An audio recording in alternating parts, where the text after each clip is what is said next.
Welcome and thank y'all very much for being here. We're excited to have our inaugural class white coat ceremony today, and we're proud of all the students that have been selected to be in this program. And just for the parents, I want to let y'all know this is an awesome class.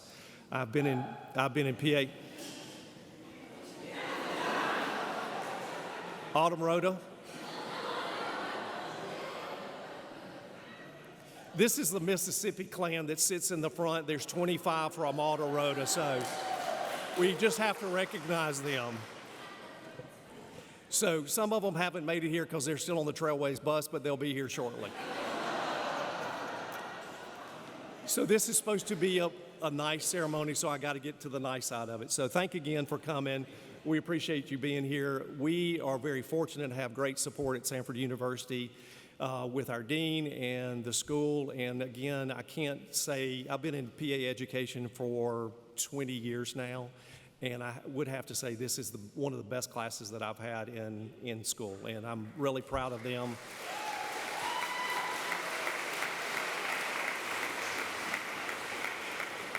And it's not so much the education part of it, it's them playing well in the sandbox and keeping their toys in the sandbox and not wanting to go home. And that's kind of where we get into problems, is the class fractures and they become cliquish and they don't want to play in the sandbox together. But this class, I have to say, really has done a great job. And for the parents, thank you for raising your children well.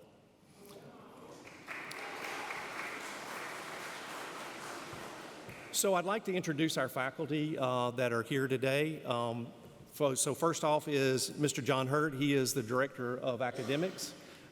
John and I were at a different institution for several years. So next is Mr. Brad Cantley. He's the Director of Clinical Education. Dr. Mark Calkins, he is our anatomist and teaches anatomy and pharmacology. Michael Canville, he teaches our physiology and pathophysiology course. Dr. Leslie Sawyer is a pediatrician that is our medical director, but unfortunately she was on call this weekend and could not attend. And probably the most important person here today is she's shaking her head up there, Christina Carrier. She's administrative assistant, and I can't thank her enough to the help she has done to create this event today. So big round of applause.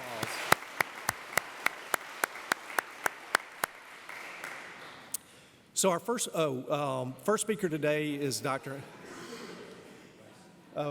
Wes, I am so sorry. Okay, that's my one. Dr. Wes Johnson, he is our Director of Assessment. My apologies, sorry. So again, thank y'all for being here. Our first speaker is Dr. Alan Young. He is the Dean of the School of Health Profession in the College of Health Sciences.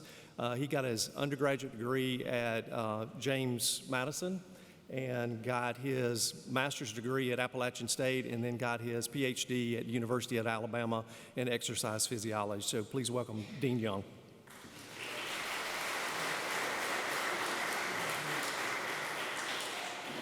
That's two. So first we're going to have our opening prayer from Mr. Brad Cantley. This is the first time. Let's have a moment of prayer. Heavenly Father, today I ask you to bless these students and those who have helped them reach this special occasion. As these students are reaching this milestone of receiving their white coats, Lord, I pray that they will use the gifts you have given them to serve others and their community.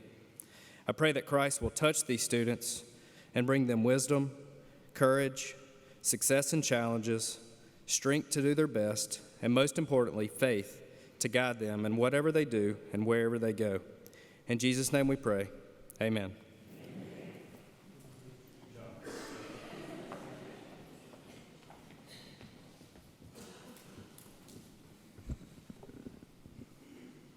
Good morning. As Mr. Harrelson said, I'm Alan Young, and it really is a privilege to serve as the Dean of the School of Health Professions.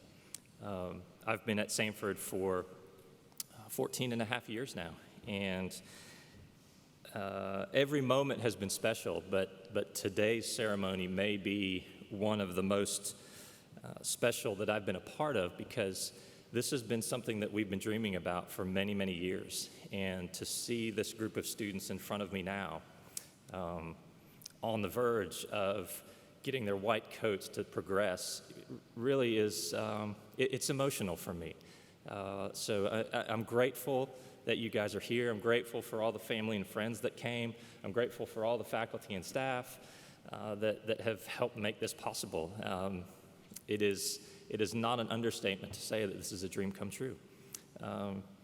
So thank you guys. Thank you for choosing Samford. I don't think it's coincidence that you're here at this time. One of the privileges that I have as dean is being able to have a captive audience. And so when Mr. Harrelson asked me, do you want to say a few words at the ceremony? I said, well, I'm not sure what you mean by a few words, but I want to make sure they get their money's worth. So it'll be somewhere between 2 and 30 minutes. But Miss Carrier told me that knowing that the storm is coming, that I better make it pretty short. So, but I do have a story to tell.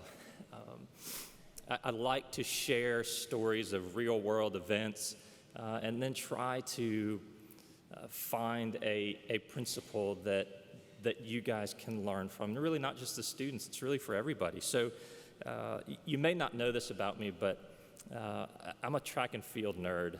I have always loved everything related to track and field, and so you get to hear a story about track and field. So some of you may know at least portions of this story, but back in the early 1950s, the 4-minute mile had yet to be broken. And there were really 3 runners that were vying to be the first human to break the 4-minute mile. But the 2 that ended up being the primary competitors were Roger Bannister from England and John Landy from Australia.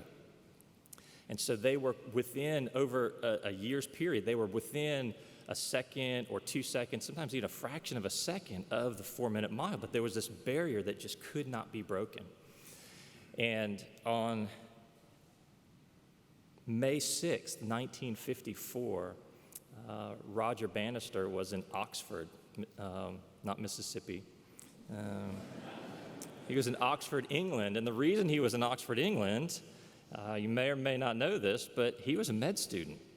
So could you imagine last semester, while you're taking anatomy from Dr. Calkins and physiology from Mr. Canfield, training to be a world-class athlete?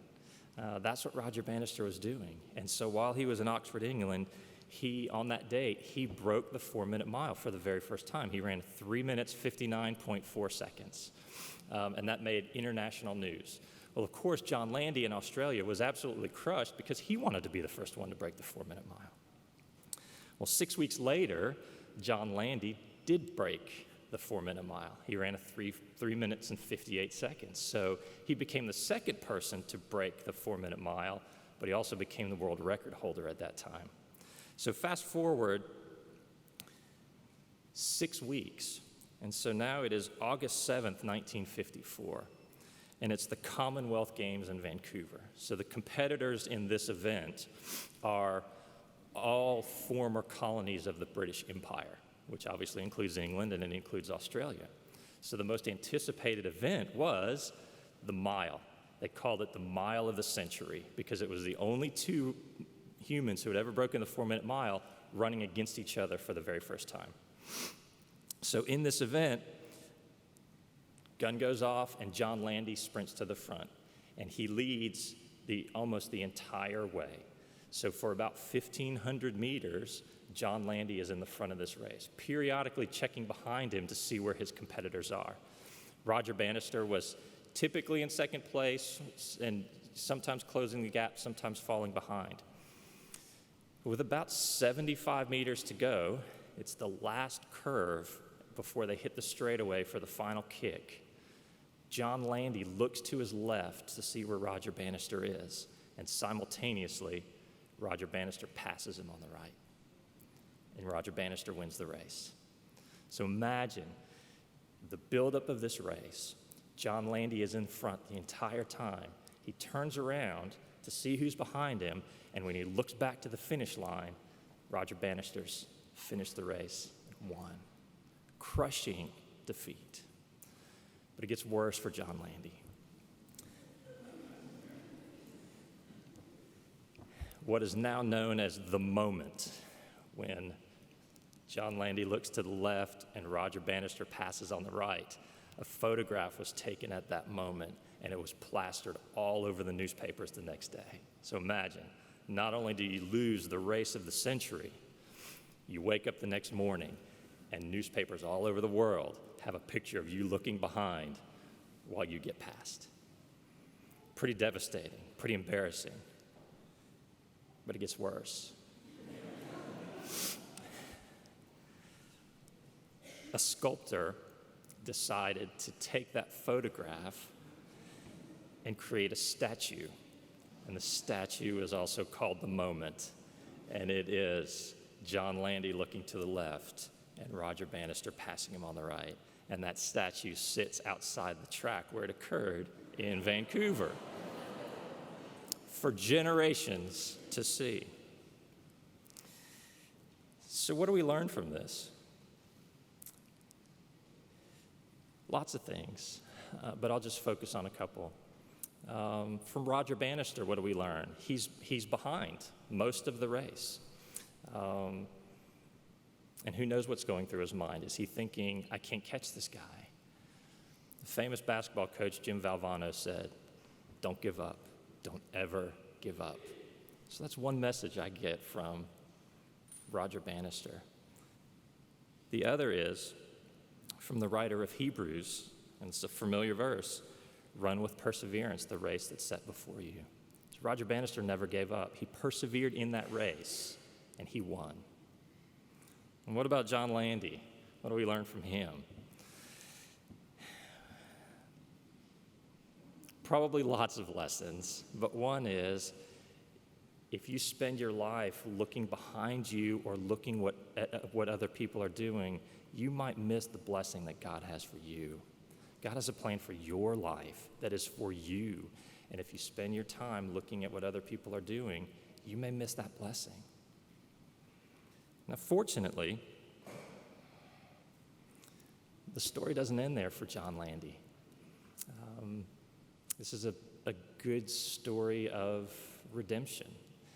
So if we fast forward 18 months to the 1956 Australian Track and Field National Championships, this is a field that is trying to qualify for the Olympics, the Summer Olympics that will then be held, I believe, in Australia a few months later. So during the race, the mile starts, and one of the runners, Ron Clark, clips the heel of another runner and falls to the track.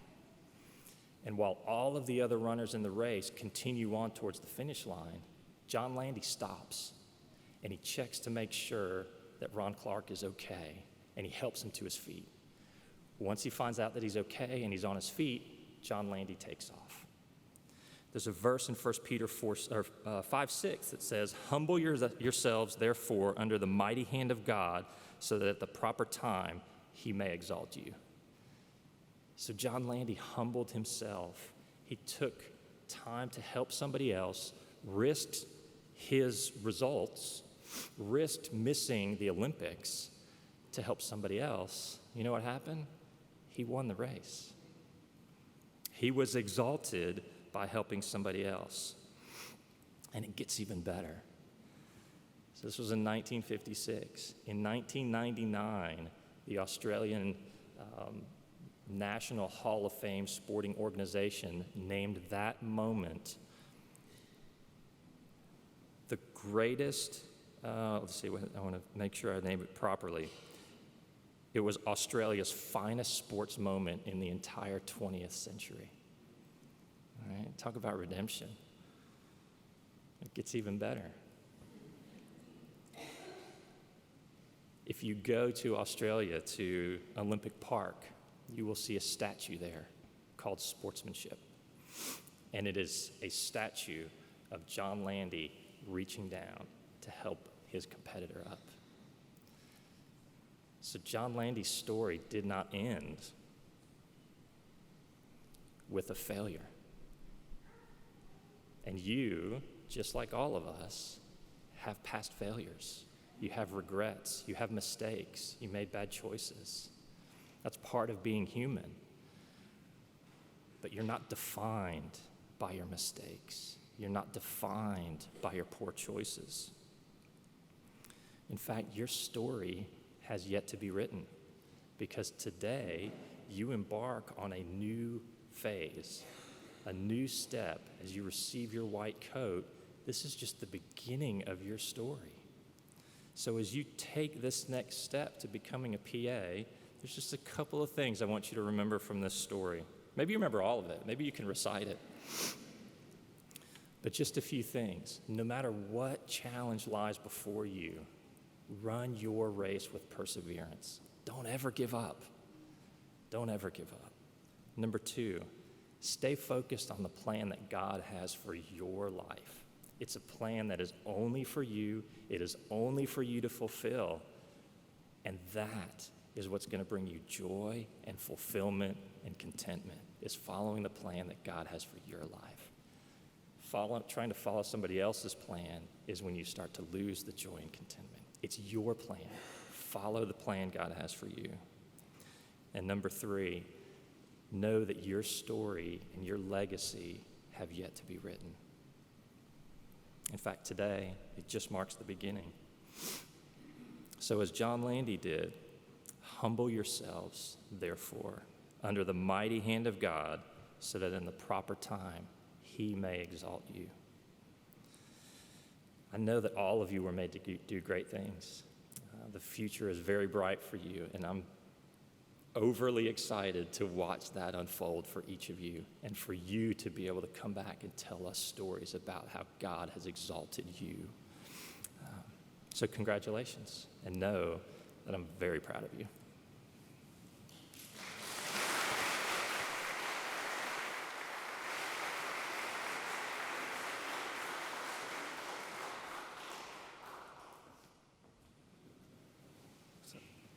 So our guest speaker is, I'm really excited that Dr. Jennings could be here. Dr. Jennings and I worked together at a prior institution for 10 plus years.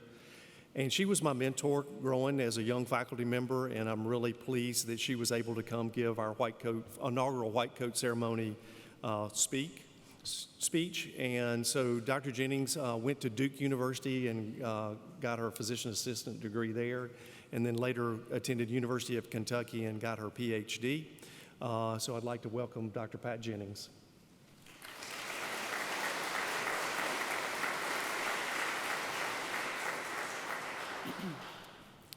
I just want you to know that as the guest speaker, I'm obligated to talk longer than the dean. No, I'll keep it quick too. First of all, I'd like to thank Dr. Young, Mr. Harrelson, the faculty and staff for inviting me to speak at the first white coat ceremony at Samford University. On behalf of the students, I want to thank the friends, relatives, parents, spouses who came out today and have supported them through the application process and the first semester. As most of you realize, it takes a village to become a physician assistant. I'd also like to thank the students for being in the first class at Samford University's Physician Assistant Studies program. It's not easy being the firstborn, the first person on the moon, or the first person in a PA class, in any PA class. And it takes the parents, the relatives, your whole support team, and their continued support to be successful. When I graduated a very long time ago and told people I was a PA, they thought I was a public accountant. Fortunately for you, most people know what PAs are, and they even ask to see them for their own health care.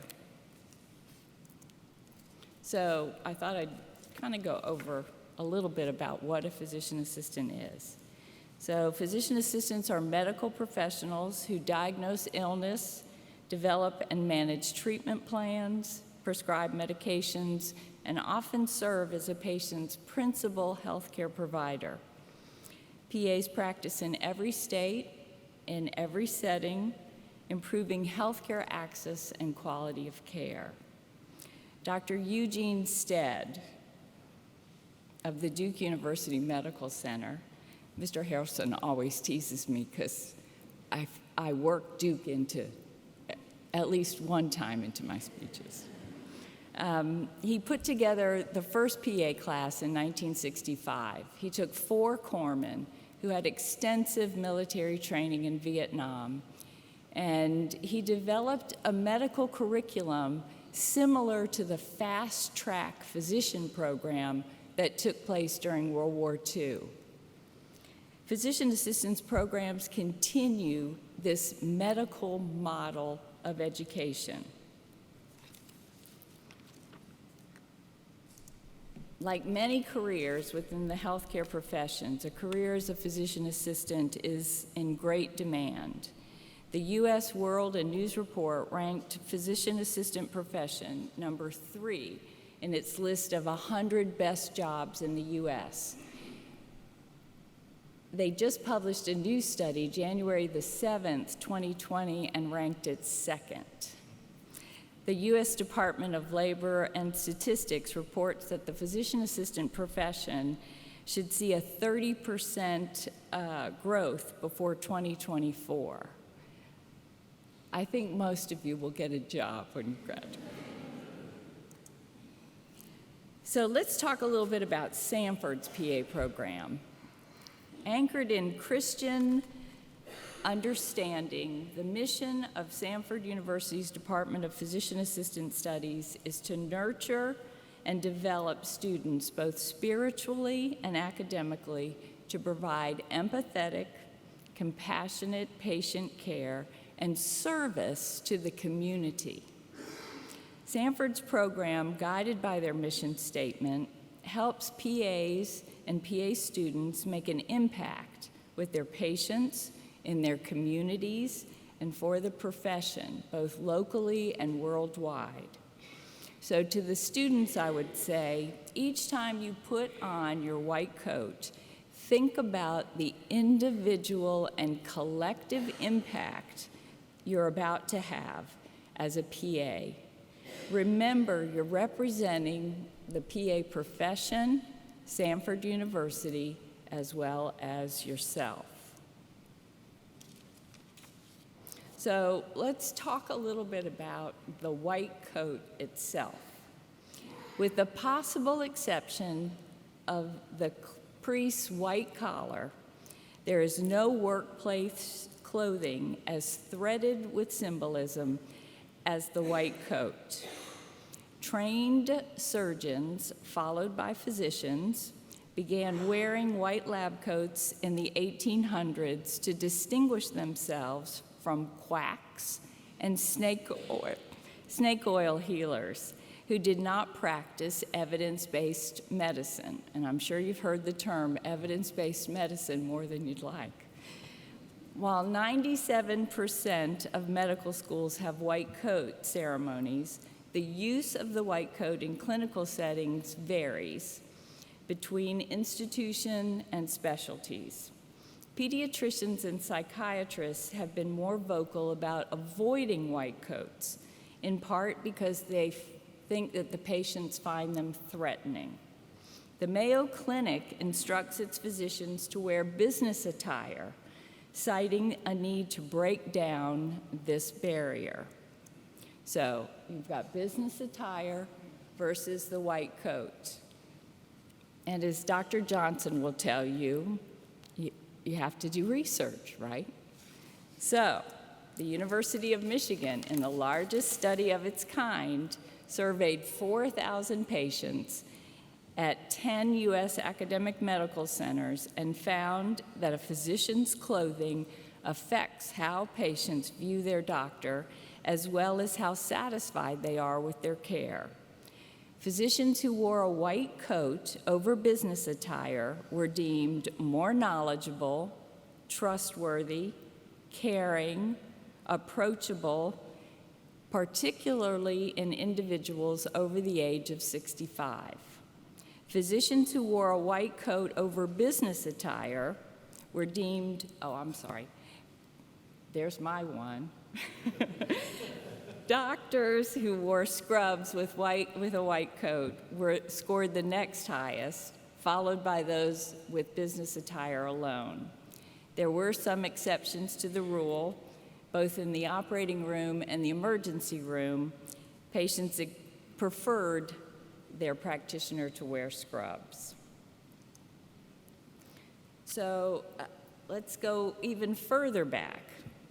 The depiction of justice over the millennia have been a statue or painting of an individual clothed in white, while evil or death is depicted in black. Physicians dressed themselves in black and were painted in black garb until the late 19th century. Black attire was and is considered formal wear. Until about 1900s, physicians wore black for their patient interactions, since medical encounters were thought of as serious and formal matters.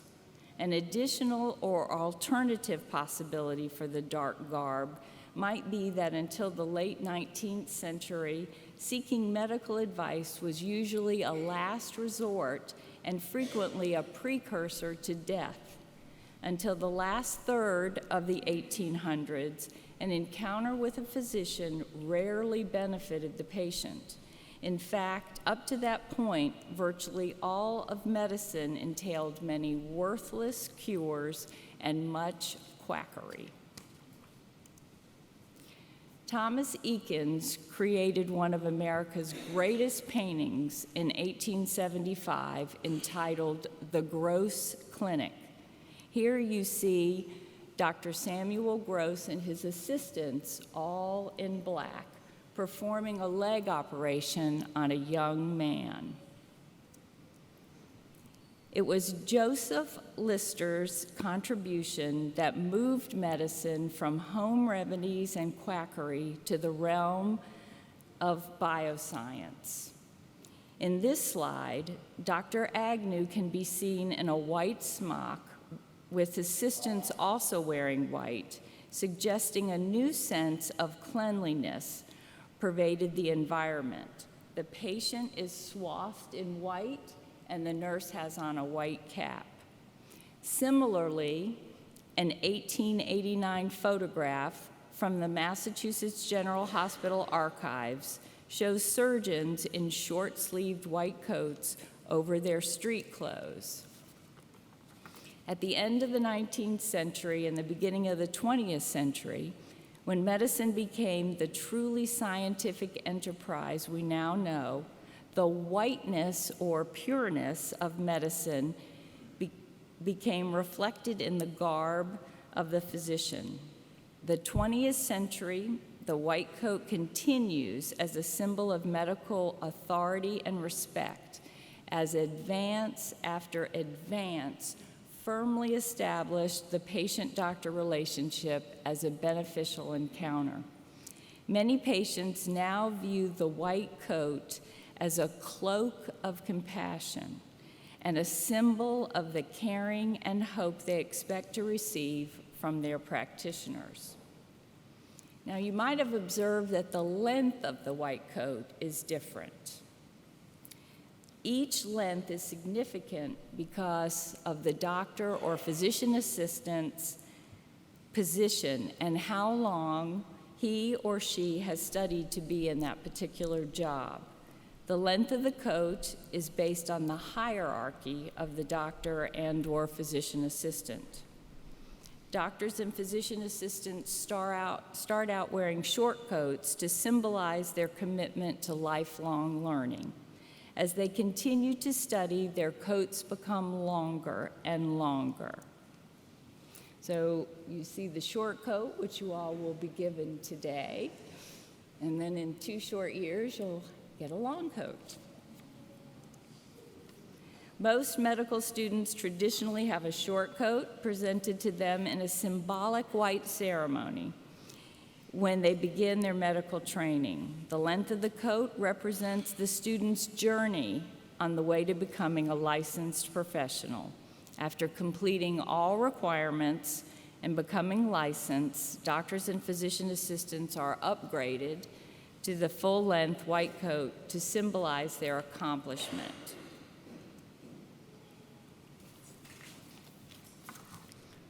Intended for first-year students in medical, nursing, and physician assistant programs, the white coat ceremony is a rite of passage that often takes place during the initial days of orientation. It serves to welcome students to healthcare practice and elevate the value of humanism as the core of healthcare. It provides a powerful emphasis on compassion in combination with scientific evidence. The first white coat ceremony took place in 1993 at the Columbia University College of Physicians and Surgeons. Let me just say, I didn't have a white coat ceremony, so you know how old I am.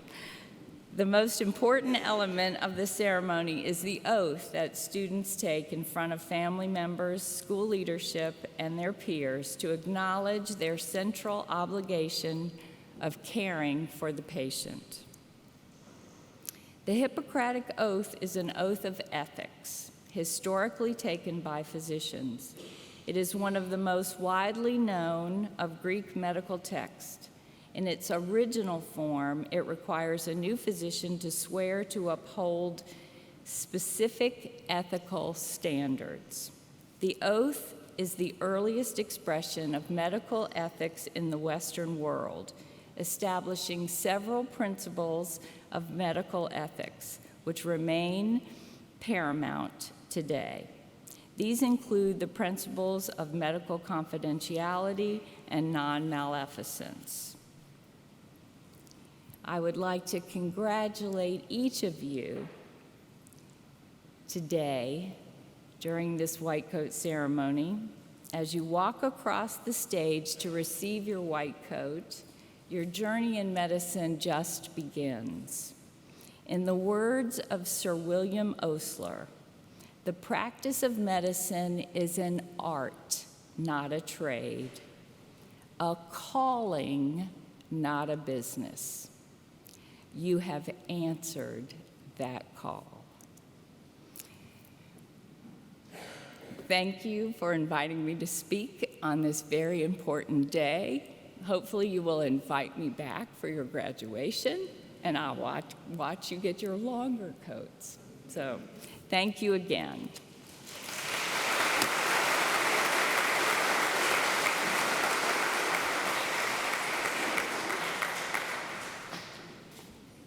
So if the students will stand, we're going to do the PA oath now.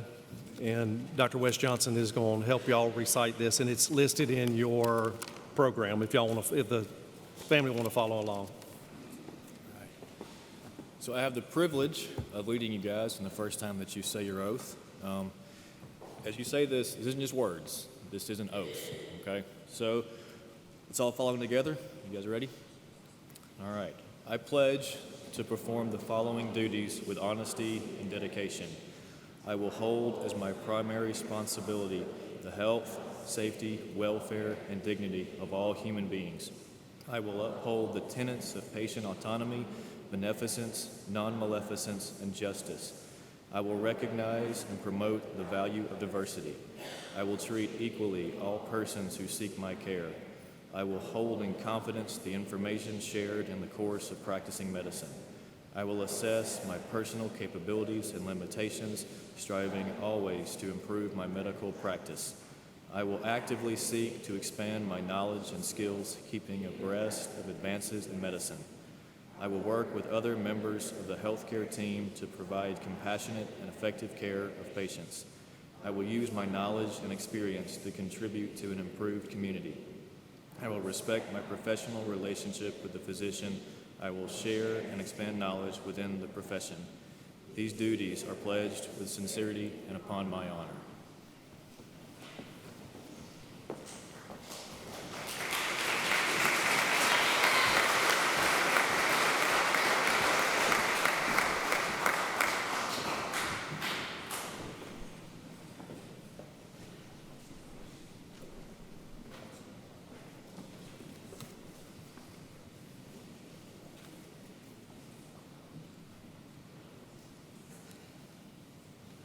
Okay, so now we're going to have the students come and we are going to present them with their white coats. And Mr. Cantley's going to announce their names. So if y'all come on. Yep. The first row. And before I get started, I just had a couple of quick announcements. I wanted to say, just please hold your round of applause until the very end so we can get moving. And then also at the end, after the students receive their white coats, Dr. Johnson is going to hand the students the first inaugural PA token, just as a sign of saying thank you. So.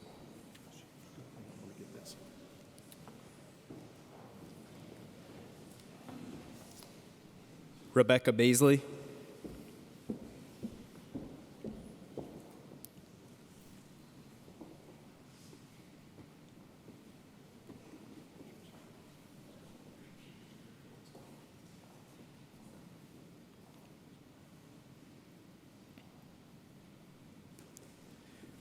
Megan Brennan.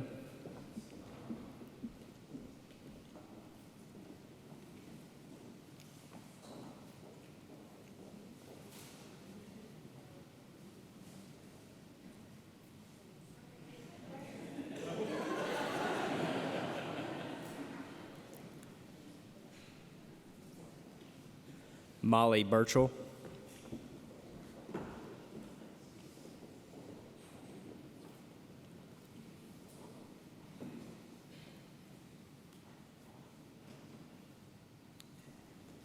Elise Carlton.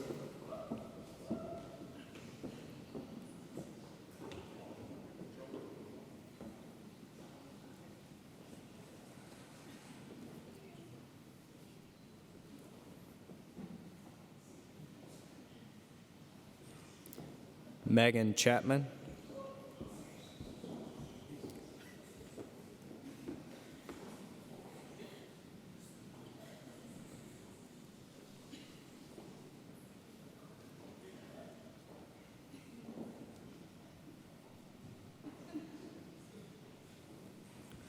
Rashawn Connor.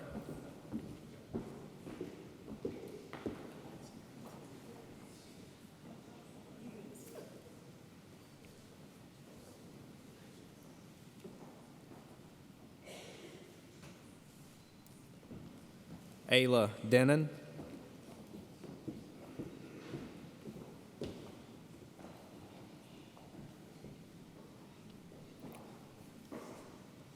It's here.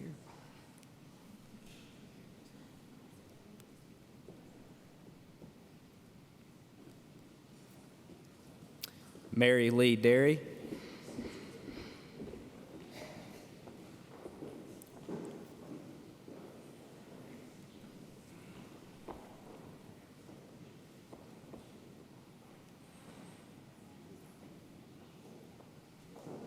Anisha Devar.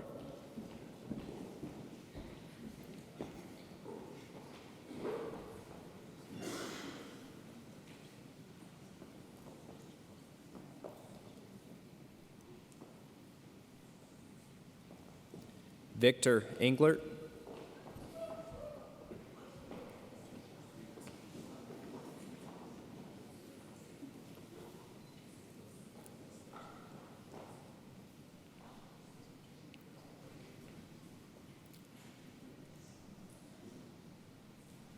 Catherine Fault.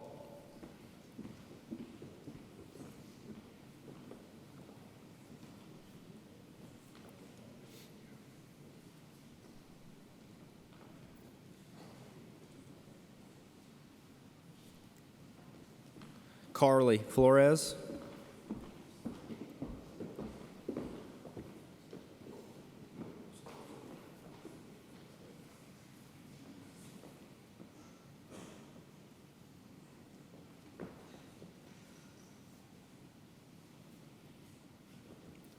Brooke Golden.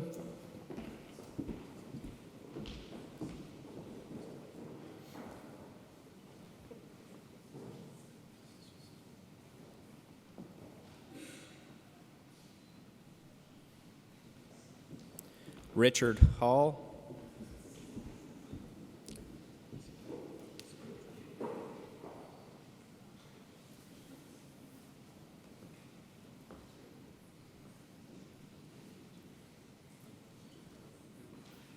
Caleb Hansen.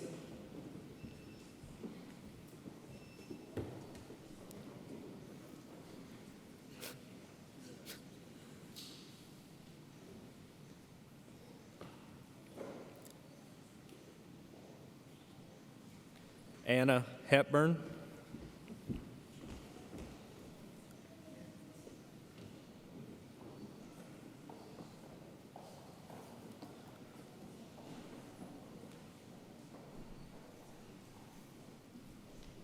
Matthew Howington.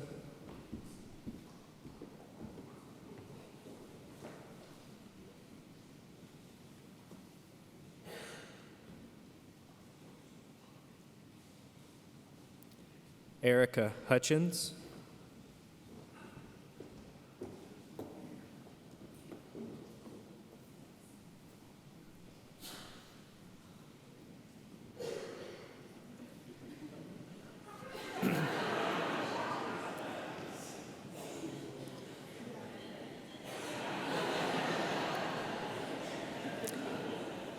Rachel Joseph.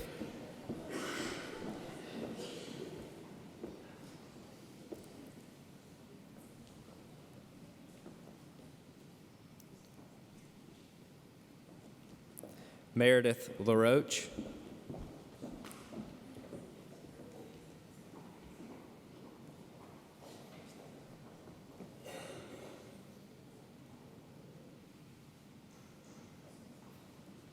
William Lawrence.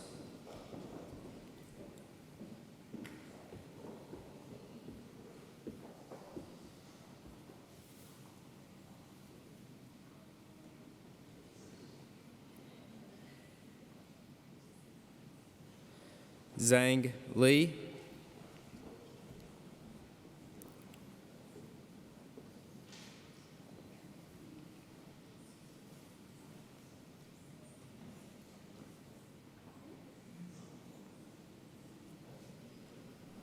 Katie Milligan.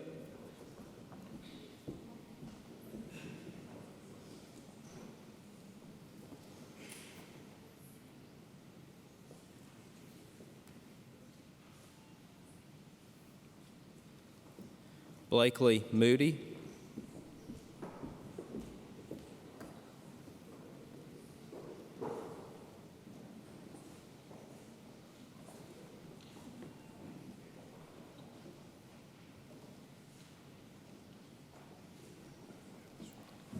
Jenny Moon.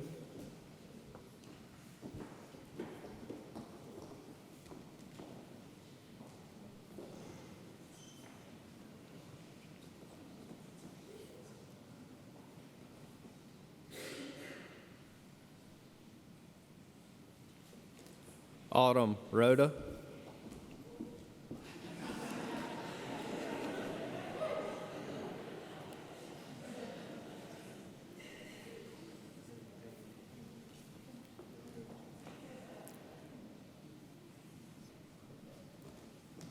Katie Rose.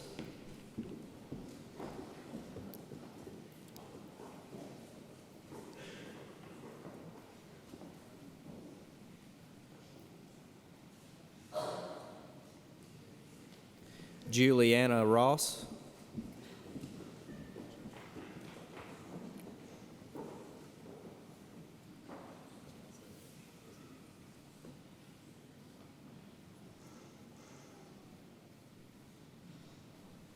Anna Cecilia Rush.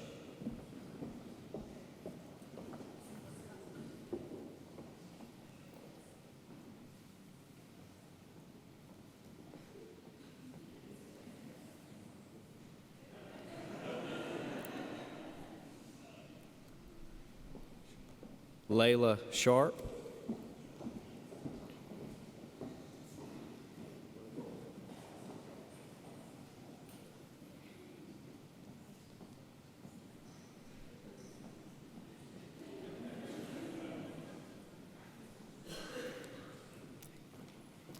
Ellie Smith.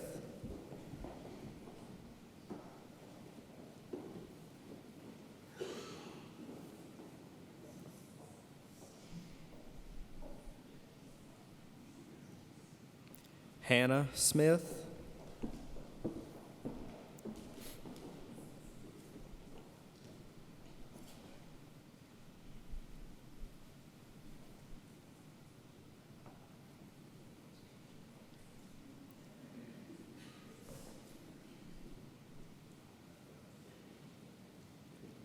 Trevor Tatum.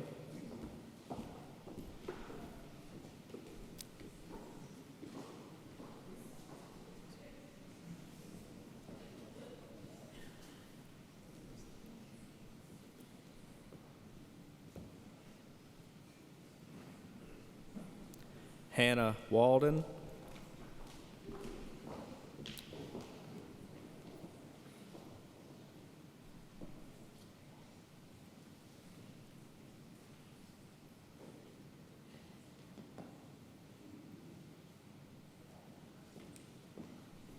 Parker Watts.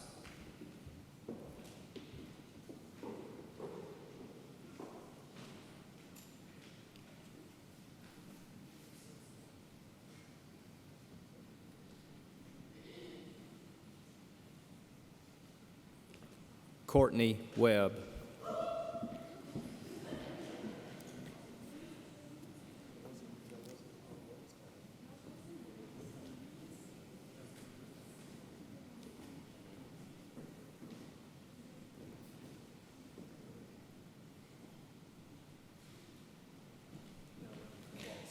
Now everyone help me welcome all the students and give them a big round of applause.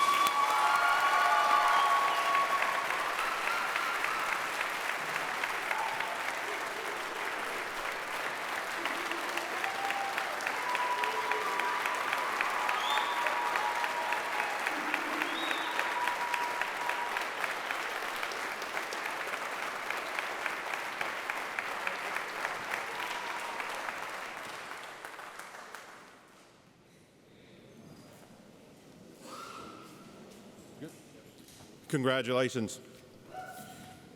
Now I think it's time to go get a bite to eat. How about that? Sounds good. So we will have refreshments and hors d'oeuvres after the ceremony over at the College of Health Sciences in the atrium area. Y'all feel free to come and enjoy yourselves. The students can get you there. It's a pretty easy little trip right across there. So I'm going to close this in a word of prayer. Thank you guys for coming. I'm super proud of all you guys for what you've done and look forward to see you matriculate and go through the next 2 years. So if you would bow your heads with me. Dear Father, thank you very much for this day. Thank you for these students and their families that have traveled to come here today to celebrate their accomplishments in this white coat ceremony. Lord, as faculty, we thank you for the opportunity to be able to teach these students and prepare them to make changes in other people's lives and to utilize their gifts and their strengths to provide health care to those who need it. We thank you for Samford University and this awesome opportunity that we've all been given to help expand health care, our profession, and actually be able to mentor and develop these 36 students here today. I'm grateful, we're grateful for all that you've given us. Please look over our students over the next 2 years, as we know they will encounter challenges, highs and lows, good times and bad, but we continue to focus on what we're truly here to do, and that is our calling to provide care and service to our community that desperately needs it.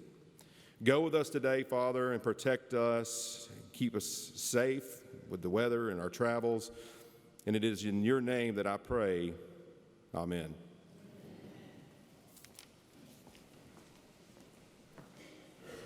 So we're going to get a picture with the class with their coats on, so they're going to hang with us for a few minutes. We do have a reception in the College of Health Science, and what's the best way to just, if y'all could just wait a minute, let's get the picture and your student will help you get there. That's going to be the best way. All right, we're going to do it up here. So if the class can come back up here, we're going to take a quick couple pictures.